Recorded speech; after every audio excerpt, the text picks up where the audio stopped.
Olá, vamos continuar com o nosso estudo Cristianismo Básico. O que significa ser um verdadeiro cristão? Nós demos uma introdução e queremos continuar e vamos ter uma série de vídeos com esse estudo, Cristianismo Básico. Estamos nos baseando na Palavra de Deus, a Bíblia Sagrada, e também auxiliados pelo livro de John Stott, com esse título, Cristianismo Básico. E nós vamos continuar hoje, porque na introdução nós levantamos uma questão, vamos continuar com essa questão. A questão é a seguinte: Jesus Cristo é realmente, de fato, quem ele afirmou ser, que as Escrituras Sagradas afirmam, o Filho de Deus, o Messias, o Salvador?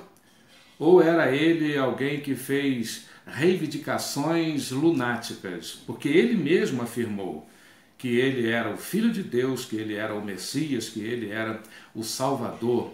No João capítulo 4, no diálogo com a mulher samaritana, quando ela disse que ela sabia que o Messias havia de vir. E Jesus responde para ela: eu sou o Messias. É aqui em João capítulo 1, gostaria de convidar você para abrir a sua Bíblia, Evangelho de João capítulo 1, nós vamos ler o seguinte, a partir do versículo 9, a saber: a verdadeira luz que vinda do mundo ilumina todo homem, estava no mundo. O mundo foi feito por intermédio dele, mas o mundo não o conheceu. Veio para o que era seu, e os seus não o receberam. Mas a todos quantos o receberam, deu-lhes o poder de serem feitos filhos de Deus, a saber, aos que creem no seu nome, os quais não nasceram do sangue, nem da vontade da carne, nem da vontade do homem, mas de Deus. E o Verbo se fez carne e habitou entre nós, cheio de graça e de verdade, e vimos a sua glória, glória como a do unigênito do Pai. João testemunhou a respeito dele e exclamou: este é o de quem eu disse, o que vem de mim, depois de mim, tem contudo a primazia, porquanto já existia antes de mim. Foi o testemunho de João Batista a respeito de Jesus.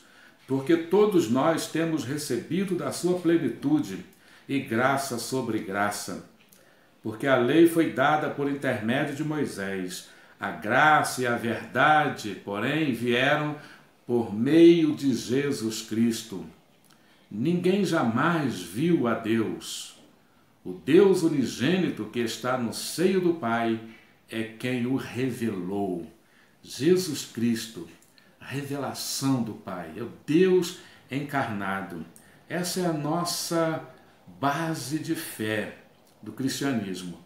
Mas muitos, como dissemos, acham que isso é uma reivindicação muito além da racionalidade. Muitas pessoas dizem: não, Jesus, ótima pessoa, líder espiritual, o fundador de uma religião, do amor, e deixou muitos bons exemplos, positivos, exemplos morais, de justiça. Param aí. Mas quando é necessário pensar em Jesus como o Messias Salvador enviado de Deus, então tem muita dificuldade. Nós queremos entrar por essa aventura de descoberta maravilhosa na Palavra de Deus, vendo o cristianismo básico, mas o nosso foco é a pessoa de Jesus. Jesus é o centro, Jesus é a base do cristianismo, não é uma religião. É Jesus, uma pessoa. E nós queremos pensar por um tempo juntos neste canal a respeito do que é ser um verdadeiro cristão, um seguidor de Cristo. O que é o cristianismo? Então nós temos que começar por Jesus. Vamos encarar então esse problema da falta de evidências. As pessoas acham que não há evidências que comprovem que Jesus é o Filho de Deus, é o Salvador. Para muitos, Jesus de Nazaré, como dissemos, não era o Filho de Deus, o Salvador, o Deus encarnado. Então essa é a questão que muitos levantam.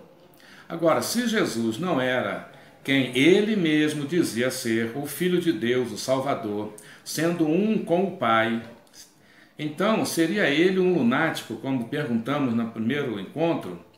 Se assim fosse, toda a base do cristianismo cairia por terra. E o cristianismo não passaria de uma outra religião com algumas belas ideias e uma nobre ética. Porém, sua distinção, a distinção do cristianismo e a sua singularidade desaparecem completamente ou desapareceriam. Eu sugiro a leitura, você que vai acompanhar esse estudo, dos capítulos 5 e 6 de João. Então, não posso ler aqui porque o nosso tempo é mais curto aqui. Capítulo 5 e 6 de João, tá? Para você ver ali o embate de Jesus com os judeus tendo essa questão levantada, com aquela dificuldade de crer em Jesus como o enviado de Deus, o Filho de Deus, o Messias, o Salvador. Então é muito interessante, é muito importante ler os capítulos 5 e 6 de João, pelo menos, né? Mas seria de bom proveito se você conseguisse ler esse capítulo. Mas nós que cremos na Bíblia como a palavra de Deus, nós vemos muitas evidências acerca da deidade de Jesus, da divindade de Jesus. Jesus como sendo Deus, como lemos aqui no capítulo 1 de João. Nós vimos a sua glória como a glória do unigênito do Pai, disse João, o evangelista João. Há muitas evidências na Bíblia, evidências que são boas, firmes evidências, históricas, cumulativa, porque são várias, né? Várias ocasiões, várias vezes, Jesus se apresenta ou é apresentado como divino, Filho de Deus. Qualquer homem honesto que analise essas evidências pode aceitar essas evidências ou analisar essas evidências sem cometer nenhum suicídio intelectual, como muitos pensam. Eu acreditar nisso, eu vou cometer um suicídio intelectual. Não vai não, tá? Vamos ver, por exemplo, Jesus Cristo, olha que evidências. Jesus Cristo se comportou como um visitante de outro mundo.